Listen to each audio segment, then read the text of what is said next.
Magandang umaga, Philippine Air Force. Narito ang magiging lagay ng panahon ngayong araw ng Sabado, 21 June 2025.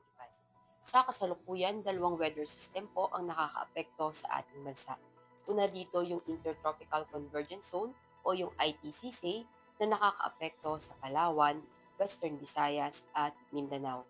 At easterlies naman o yung mainit na hangin nagmumula sa dagat Pasipiko ang patuloy na nakakaapekto sa ibang nalalabing bahagi ng ating bansa.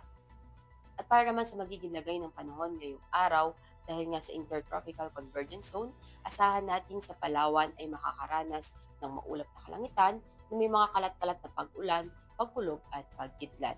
At dahil naman sa easterlies, asahan natin dito sa Bicol Region at Quezon ay makakaranas din ng maulap na kalangitan na may mga kalat-kalat na pag-ulan, pagkulog at pagkidlat.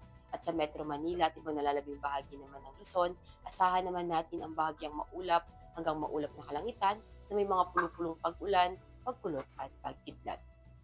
At ang buong Kabisayaan, asahan din natin gayon na rin sa Zamboanga Peninsula, 4mm at Sargon at Negros Island Region, asahan natin ang maulap na kalangitan na may mga kalat-kalat na pag-ulan, pagkulog at pagkidlat. At ay ibang nalalabing bahagi naman ng Mindanao, asahan naman natin ang bahagyang maulap hanggang maulap na kalangitan na may mga pulupulong pag-ulan, pagkulog at pagkidlat. At para naman sa magiging lagay ng panahon sa mga susunod na araw, sa Metro Manila, asahan natin bukas hanggang Martes ang bahagyang maulap hanggang maulap na kalangitan na may mga pulupulong pag-ulan, pagkulog at pagkidlat. Gayon na rin sa Cavite. At sa Angeles naman, asahan natin bukas ang bahagyang maulap hanggang maulap na kalangitan na may mga pulupulong pag-ulan, pagkulog at pagkidlat. At pagsapit ng Lunes at Martes, asahan natin ang maulap na kalangitan na may mga kalat-kalat na pag-ulan, pagkulog at pagkidlat. Gayon na rin sa Lipa.